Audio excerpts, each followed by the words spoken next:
8 মাস হয়ে গেল, আমাদের উচিত ছিল পুরানো টাকাগুলি উইথড্র করে নতুন টাকা ছাপে শেখ মুজিবের ফটো টাকার থেকে উঠে ফেলা।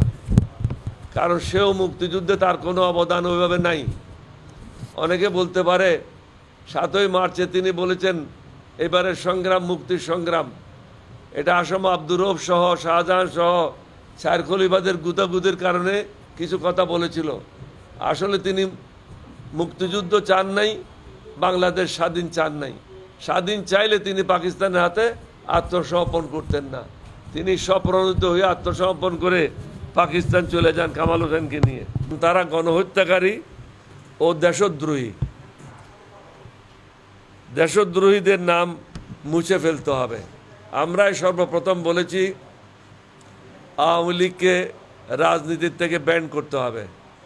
অনেকে বিভিন্ন খোরা অজুহাত দেখায়। পৃথিবীতে অনেকগুলি নজির আছে যারা গণহত্যাকারী তারা রাজনীতিতে সম্পৃক্ত হতে পারবে না। সুতরাং আওয়ামী লীগ গণহত্যাকারী একটা দল, তাদের রাজনীতি করার কোনো অধিকার নাই। এখনও অনেক অফিসে শেখ মুজিবের ছবি টাঙানো আছে। আমরা সরকার প্রধানকে অনুরোধ করব অফিস থেকে শেখ মুজিবের ছবিগুলি অনতিবিলম্বে সরাই নেওয়া হোক। কারণ মানুষের মধ্যে মিশ্র প্রতিক্রিয়া দেখা যাচ্ছে।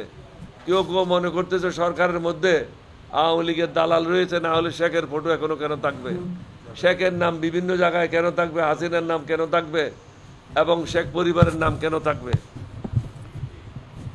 এছাড়াও আমাদের নেক্সট প্রশ্ন হলো, আর বিগত দিনেও আমরা বলেছি ভুয়া মুক্তিযোদ্ধাদের নাম জরুরি ভিত্তিতে বাদ দেওয়া হোক।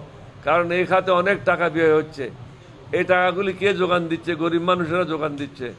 করের মাধ্যমে, বিভিন্ন মাধ্যমে এই টাকাগুলি গরিব মানুষেরা যোগান দিচ্ছে। গরিব মানুষের টাকাগুলি শেখ পরিবারের লোকেরা, আওয়ামী লীগের লোকেরা মুক্তিযুদ্ধে সেজে এই টাকাগুলি খাচ্ছে। এগুলি অনতিবিলম্বে বন্ধ করা উচিত। মুক্তিযুদ্ধ মন্ত্রী কি করছে আমি জানি না। দৃশ্যমান তিনি কোনো কাজ এখনো পর্যন্ত করে নাই, তাকে কোনোখানে দেখা যায় না, শুধু হয়তো তার অফিসে তিনি বসে থাকেন। অনেক ইএনও তাদের কাছে 3টি জিপ আছে। আগে একটা জিপও ছিল না, পরে একটা জিপ আসলো। এখন বর্তমান অবস্থায় 3টা জিপ।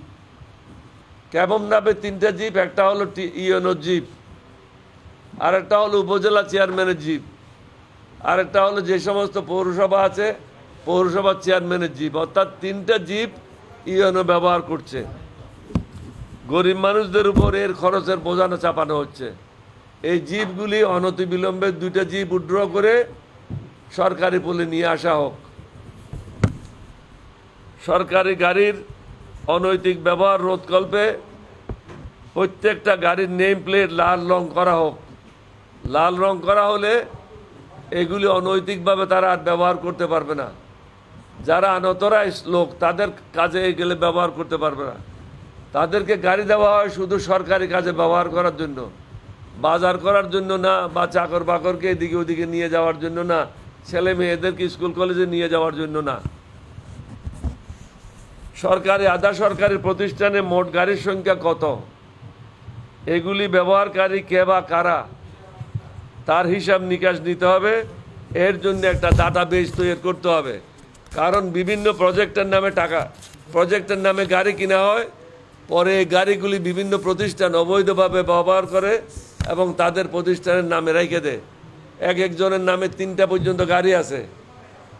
বিভিন্ন জায়গায় আমি শুনেছি ডিসিদের কাছে 3টা গাড়ি থাকে, অথচ প্রধান উপদেষ্টার কাছে একটা গাড়ি, উপদেষ্টার কাছে একটা গাড়ি, ডিসির কাছে 3টা গাড়ি বা 4টা গাড়ি। এটা কি কারণে থাকবে? এই টাকা কে বহন করে?